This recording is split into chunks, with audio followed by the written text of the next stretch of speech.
Next problem जो है वो इसका जो कॉन्सेप्ट है हम डिस्कस कर चुके हैं। That is fx is equals to x square minus ax plus 3 when x is rational and that is 2 minus x when x is irrational। Question में थोड़ा सा और ऐड किया है कि that if fx is discontinuous for all x belongs to real number find values of a। Okay, fx जो है वो ऐसे कंडीशंस में कहां पर कंटिन्यूअस होता है? वो कंटिन्यूअस होता है when that hx and that gx are equal for some x।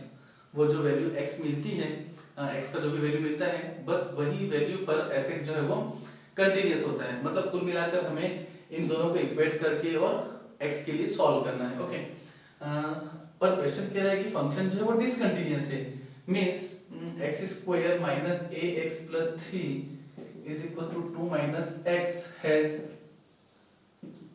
No real roots.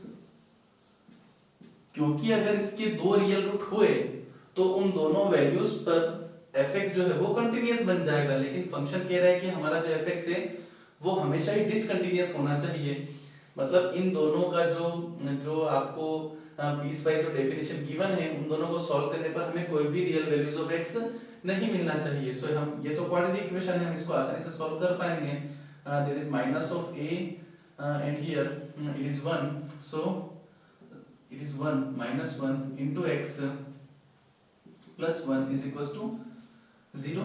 okay, so x square minus of a, okay ठीक है। सो यहाँ पर ये जो क्वाड्रेटिक इक्वेशन है इसका कोई भी रियल रूट नहीं होना चाहिए, मतलब इसका जो डिस्क्रिमिनेंट है that is less than 0। so b square minus 4ac is less than 0। here b square is minus of a minus 1 whole square minus 4 times a1 into c is less than 0, that is a square minus 2a plus 1 minus 4 is less than 0। so a square minus 2a minus 3 is less than 0। इसको split करते हैं, so a minus 3 into a plus 1 is less than 0। Number line पे draw करेंगे, minus 1 और 3 वे भी method है आप जानते हैं। यहाँ पर आएगा पॉजिटिव, यहाँ पर आएगा नेगेटिव एंड देन पॉजिटिव। हमें जो है वो केस नेगेटिव वाला चाहिए। So here a is from -1 to 3। so -1 to 3 अगर a का वैल्यू होता है so in that case fx जो है वो हमेशा ही डिसकंटिन्यूअस होगा for all x belongs to real numbers. Okay, concept आपका क्लियर हो गया होगा आई थिंक। 2-3 प्रॉब्लम हमने इस कॉन्सेप्ट पे कर लिए हैं। ओके, चलते हैं कुछ नए कॉन्सेप्ट के साथ में कुछ नई प्रॉब्लम्स के ऊपर।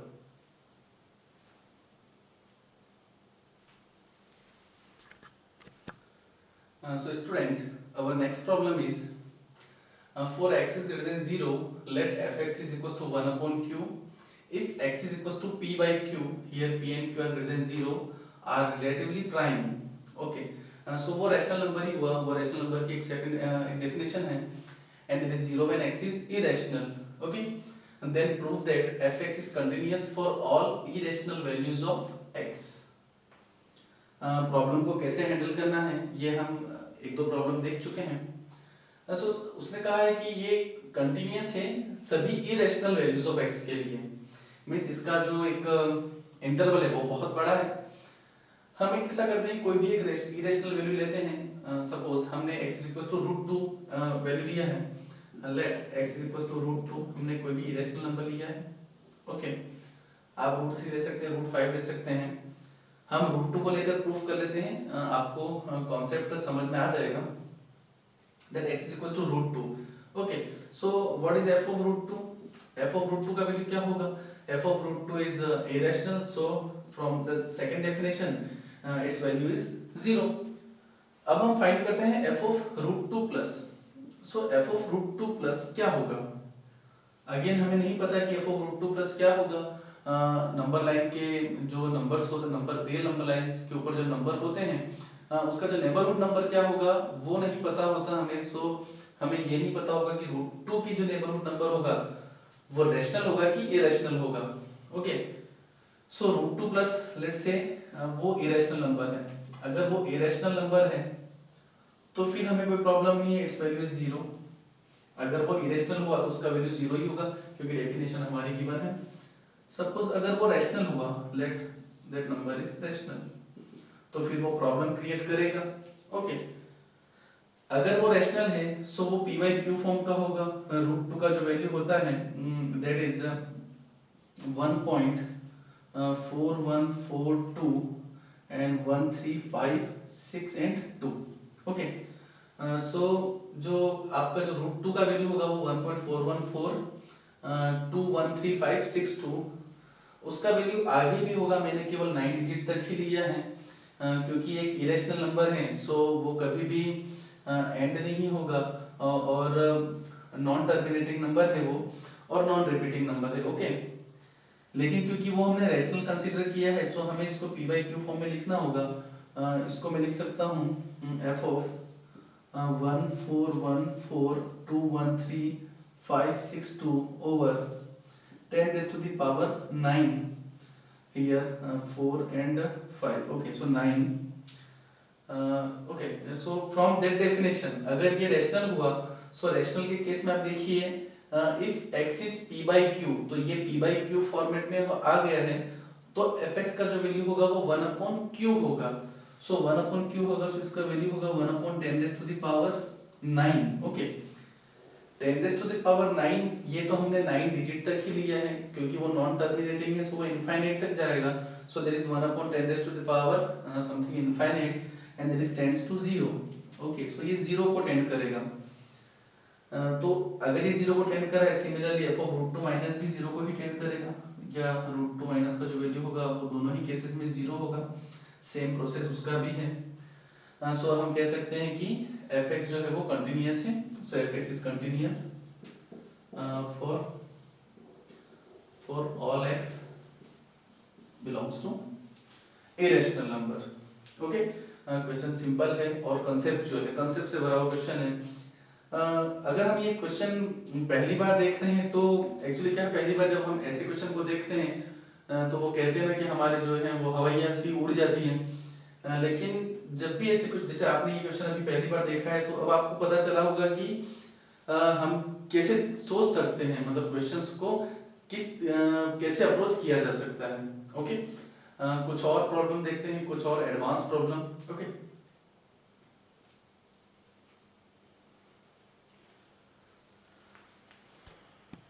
सो स्टूडेंट्स अपना नेक्स्ट प्रॉब्लम है fx is equals to greatest integer of e power x, here that is square bracket represents greatest integer function, discuss the continuity of f of x।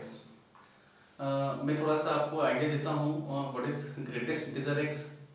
Greatest integer जो है वो हमेशा ही जो value हमें देता है वो इंटीजर वैल्यू देता है और हम उसका ग्राफ भी जानते हैं कि ग्रेटेस्ट इंटीजर x जो होता है वो हमेशा ही इंटीजर्स पर डिसकंटिन्यूअस होता है। ओके, 1 की बात करें सो 1 प्लस का वैल्यू 1 होता है, 1 पर हमें 1 देता है, 1 से छोटे पर वो 0 देता है। सो इस तरीके से वो डिसकंटिन्यूअस होता है सभी इंटीजर्स पर। लेकिन यहाँ पर जो फंक्शन है that is e power x, x की जगह e की पावर x लिखा हुआ है। ओके, सो जब भी हमें ऐसा प्रॉब्लम मिले कि ग्रेटेस्ट इंटीजर के अंदर कुछ फंक्शन हो तो सबसे पहला हमारा अप्रोच ये होना चाहिए कि आप क्वेश्चन जो फंक्शन दिया है उसकी मोनोटोनिसिटी के बारे में देखें। मोनोटोनिसिटी से मतलब है कि फंक्शन 1 1 है या मेनी 1 है। ओके, अगर वो फंक्शन 1 1 होता है तो फिर हमें कोई भी प्रॉब्लम नहीं होगी, बस आपको चेक करना है कि वो जो फंक्शन है वो कहाँ कहाँ पर इंटीजर्स बन रहा है। ओके, और अगर वो मेनी 1 है, many 1 like sin x cos x tan x, तो फिर हमारी अप्रोच जो होगी वो कुछ और होगी, वो हम आगे प्रॉब्लम्स में देखेंगे।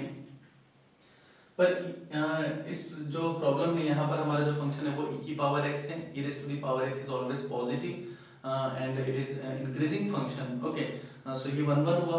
1 1 का मतलब आप जानते ही हैं, 1 1 का मतलब है 1 to 1, मतलब जो y का वैल्यू हमें एक x के लिए मिल रहा है वो किसी और x के लिए हमें नहीं मिलेगा, ये इसका सिंपल सा डेफिनेशन है। यहाँ पर e की पावर x जो है वो हमेशा ही इंक्रीज करेगा, सो ये 1 1 फंक्शन हुआ।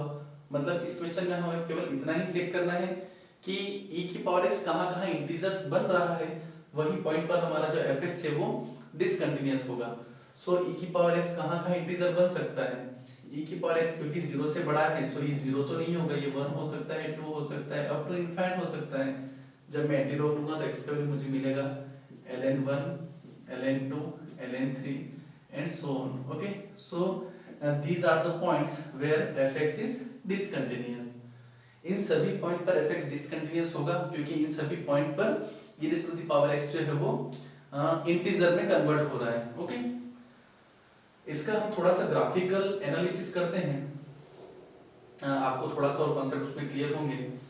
When e raise to the power x is from 0 to 1, 0 वो होगा नहीं, in that case e raise to the power x का जो ग्रेटेस्ट इंटीजर होगा वो 0 होगा।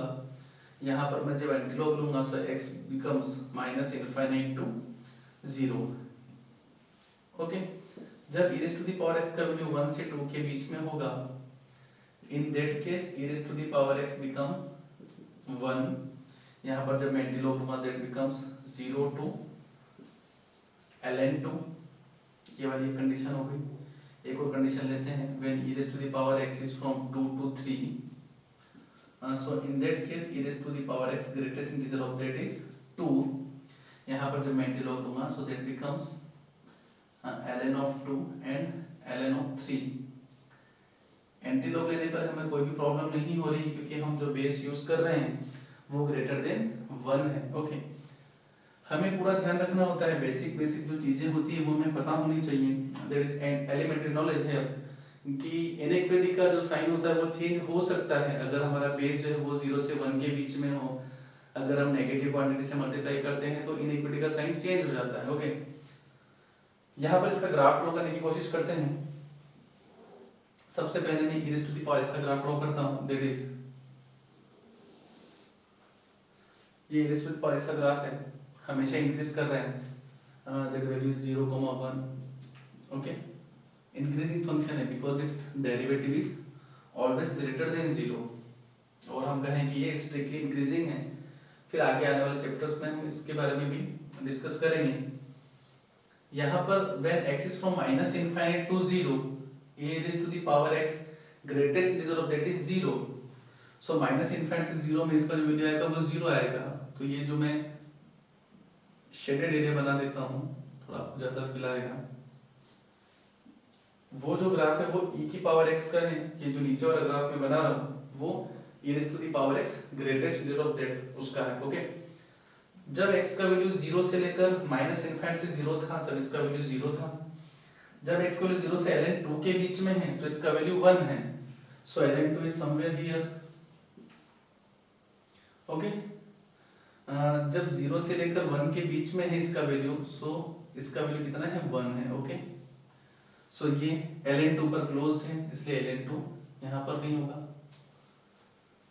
जब ln 2 से ln 3 के बीच में है इसका वैल्यू तो that becomes 2, सो ये वैल्यू 2 रहा हमारा, और ln 3 समवेयर हियर। यहाँ पर हमें फिर से ओपन लगाना होगा।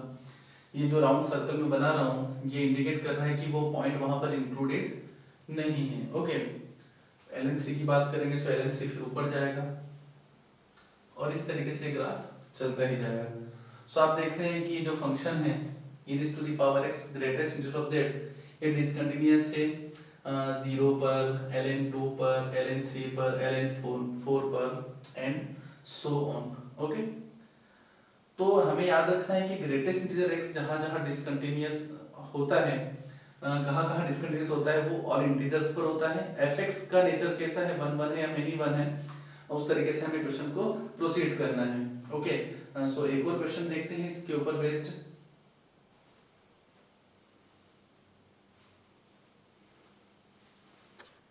सो स्टूडेंट्स देखते हैं नेक्स्ट प्रॉब्लम जो कि ग्रेटेस्ट इंटीजर पर बेस्ड है। क्वेश्चन है fx is equals to greatest integer of sin inverse x and the next question is fx is equals to cot inverse x। पहले हम इसको डिस्कस कर लेते हैं। Discuss the continuity of f of x। मैं आपको बता चुका हूं कि जब भी ऐसा क्वेश्चन आए तो हमें पहले अंदर वाले फंक्शन की मोनोटोनिसिटी के बारे में चेक करना है कि वो फंक्शन कैसा है, दैट 1 1 और मेनी 1। sin इनवर्स x का ग्राफ आप जानते हैं, sin इनवर्स x जो होता है वो sin x का इनवर्स फंक्शन है। दोनों ही रिफ्लेक्शन जो दोनों ही मिरर इमेज होते हैं y equals to x line में। सो sin इनवर्स x का जो ग्राफ होता है कुछ ऐसा होता है।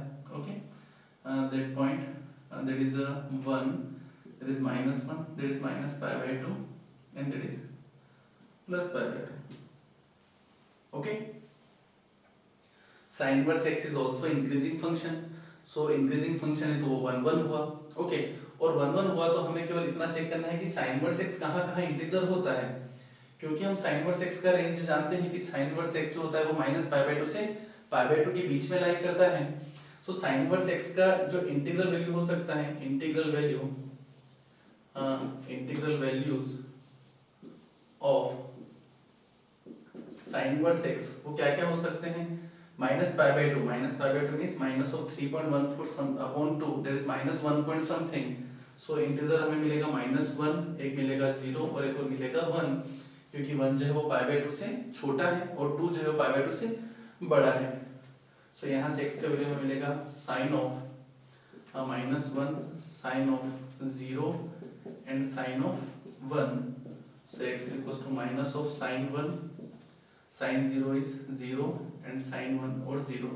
सो हमें ये तीन वैल्यूज मिल रही हैं। So x is equal to minus of sine 1, x is equal to sine 1 and x equal to 0 are the points where greatest integer of sin inverse x is discontinuous।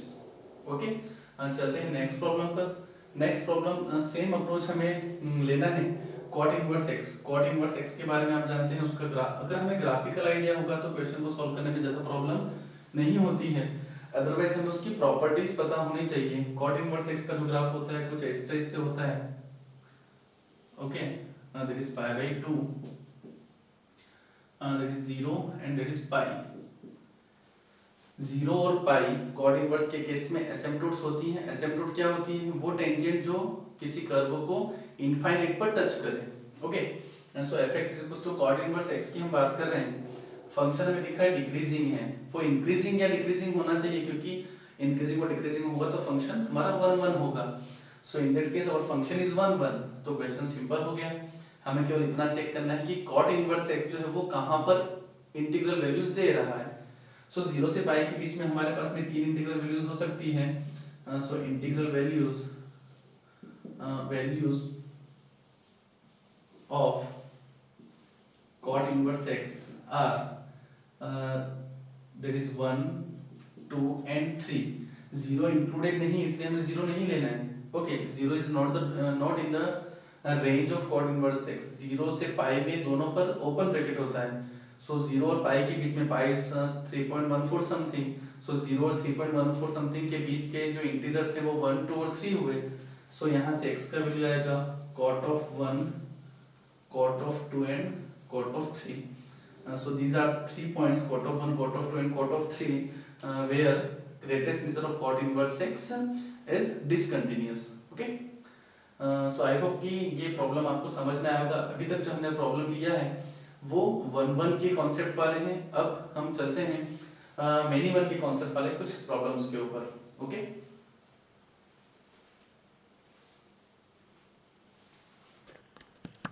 So students देखते हैं अपना next problem. Problem है fx is equal to greatest integer of sin x when x is from 0 to 2 pi। Discuss the continuity of f of x। Greatest integer के अंदर जो भी function होता है, हम सबसे पहले क्या अप्रोच है हमारी, हम उसको चेक करें कि वो फंक्शन 1 1 है या मेनी 1 है। अगर वो फंक्शन 1 1 है तो हमें कोई भी प्रॉब्लम नहीं होगी, बस हमें ये चेक करना होगा कि वो फंक्शन कहाँ कहाँ पर इंटीग्रल वैल्यूज दे रहा है। But in this problem we have a many 1 function sin x is a many 1 function in 0 to 2 pi। Okay, तो यहाँ पर हमें प्रॉब्लम होगी, तो फिर हमें ऐसे क्वेश्चन को कैसे अप्रोच करेंगे। सो हम यूज करते हैं ग्राफिकल मेथड। सबसे पहले हम ये चेक कर लेते हैं कि कहाँ कहाँ पर प्रॉब्लम क्रिएट हो रही है। ओके, सो पहले मैं आपको एक सिंपल सा मेथड बिना ग्राफ से सॉल्व करके बता देता हूँ, लेकिन अगर हम ग्राफिकल मेथड देखेंगे तो वो ज्यादा कन्वीनियंट रहेगा। ओके, सो हम चलते हैं पहले उसका विदाउट ग्राफ हम इसको कैसे सॉल्व करेंगे। तो एक इंटरवल में हम किसी भी ग्राफ की किसी भी फंक्शन की कंटिन्यूटी के बारे में कैसे डिस्कस करते हैं। सबसे पहले तो हम उसके एंड पॉइंट्स पर चेक करते हैं, अगर वो क्लोज्ड है तो यहाँ पर एंड पॉइंट्स हैं अपने 0 to 2 pi। सो हमें 0 और 2 pi, तो हम सबसे पहले पॉसिबल पॉइंट्स लिख लेते हैं, possible points of discontinuity. Okay, क्या क्या होंगे, 0 और 2 पाई तो हमें दिख रहे हैं। जहां जहां साइन एक्स जो है वो इंटीग्रल वैल्यूज देगा वो भी हमारे पॉइंट्स होंगे। साइन 0 0 बनेगा वो हमने ऑलरेडी ले लिया है। साइन पाई बाय 2 1 बनेगा वो हमें चाहिए। ओके, पाई 0 बनेगा वो भी हमें चाहिए। 3 पाई बाय 2 -1 बनेगा वो भी हमें चाहिए। 2 पाई हमने ऑलरेडी यहाँ पर ले लिया है। ओके, हमें 5 पॉइंट्स पर चेक करना है, 0 2 पाई पाई बाय 2 पाई और 3 पाई बाय 2। थोड़ा सा हम अपने मन में साइन एक्स का ग्राफ रखें तो आप बड़ी आसानी से कह पाएंगे एफ ऑफ 0 का वैल्यू तो हमें 0 दिख रहा है, 0 से छोटा हमें लेना नहीं है, लेकिन 0 से बड़े पर हमें चेक करना है।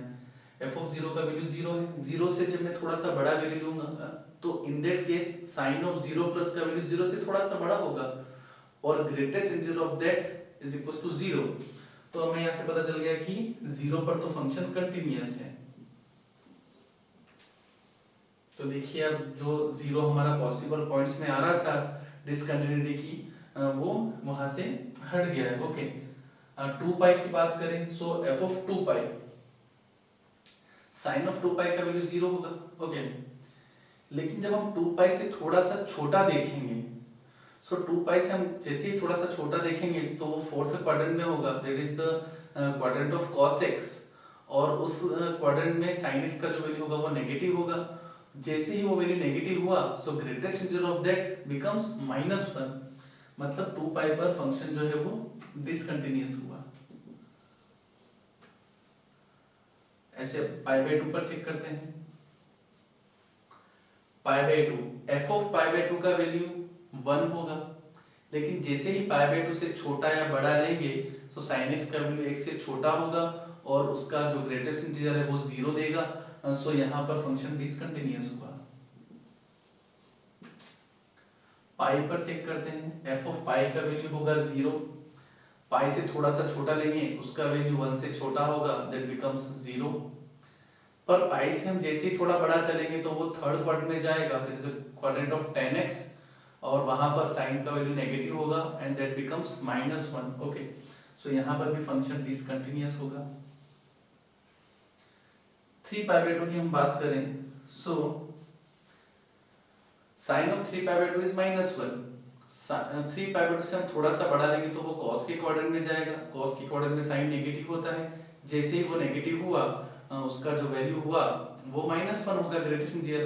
ओके, और अगर 3 पाई बाय 2 से हम थोड़ा सा छोटा देखेंगे तो वो 10 के क्वाड्रेंट में होगा, और 10 के क्वाड्रेंट में भी साइन का वैल्यू नेगेटिव होता है, -1 होगा नहीं, -1 से छोटा नहीं होगा, तो वो जो वैल्यू है वो -1 और 0 के बीच में वैरी करेगी, उसका जो ग्रेटेस्ट इंटीजर लेंगे वो -1 होगा, मतलब 3 पाई बाय 2 का फंक्शन जो है वो कंटिन्यूअस है।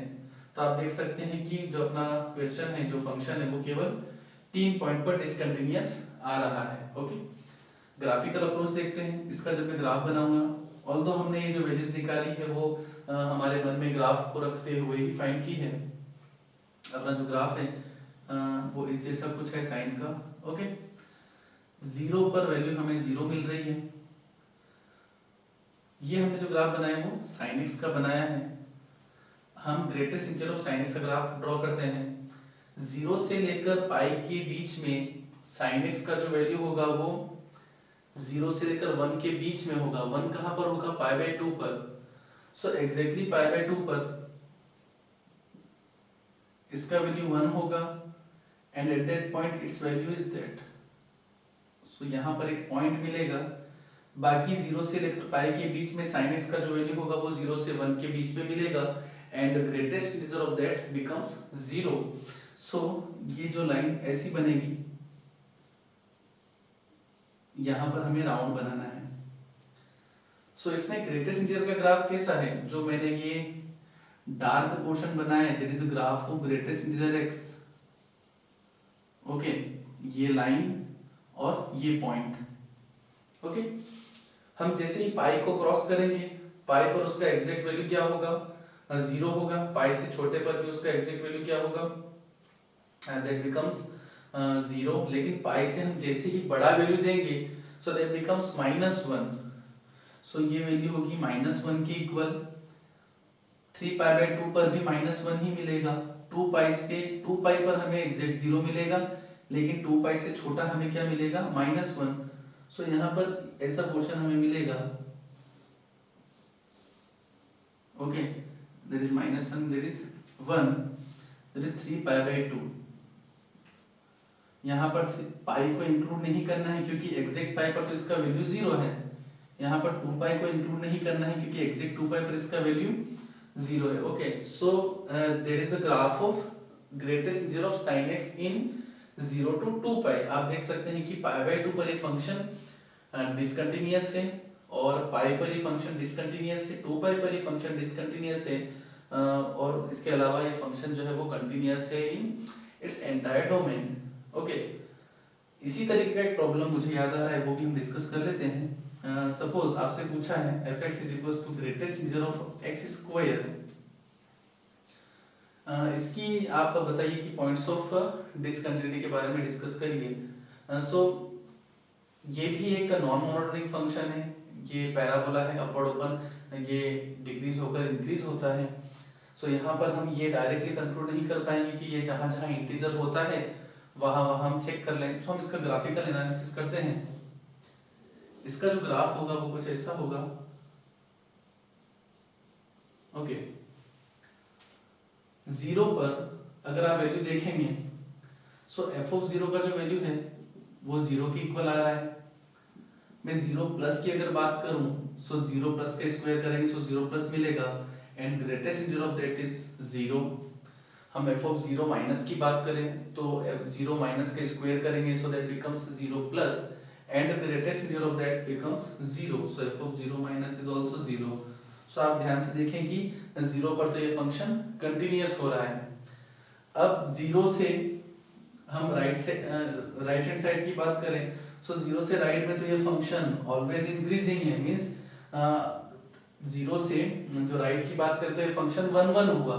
सो 1 1 की कंडीशन जानते हैं कि 1 1 के लिए केवल हमें वो पॉइंट्स फाइंड करने होते हैं जहां पर फंक्शन क्या हो, जहां पर फंक्शन की वैल्यू इंटीग्रल मिल रही हो। ओके, सो x से राइट पर हम केवल वैल्यू फाइंड करेंगे जहां पर x स्क्वायर का वैल्यू इंटीजर होगा, that is 1 2 3 and so on. Okay, और 0 से जब हम नेगेटिव साइड में चलेंगे तो भी हमें बस इंटीजर वैल्यू ही चाहिए।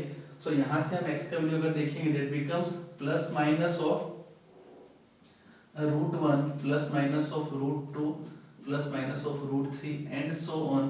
हमने यहाँ पर जो नेगेटिव वैल्यू है वो इधर वाले में कवर कर लिया है। ओके, सो हमें इस प्रॉब्लम से ये बात समझ आती है कि जब भी मैनी वन टाइप का फंक्शन हो तो हमें कुछ पॉइंट्स ऐसे भी मिल सकते हैं जहां पर फंक्शन कंटिन्यूअस बन जाएगा। ओके, सो होप इस वीडियो में आपको हमारे कंटिन्यूटी के जितने भी प्रॉब्लम्स हैं वो हमने कवर किए हैं, वो आपको समझ आए होंगे।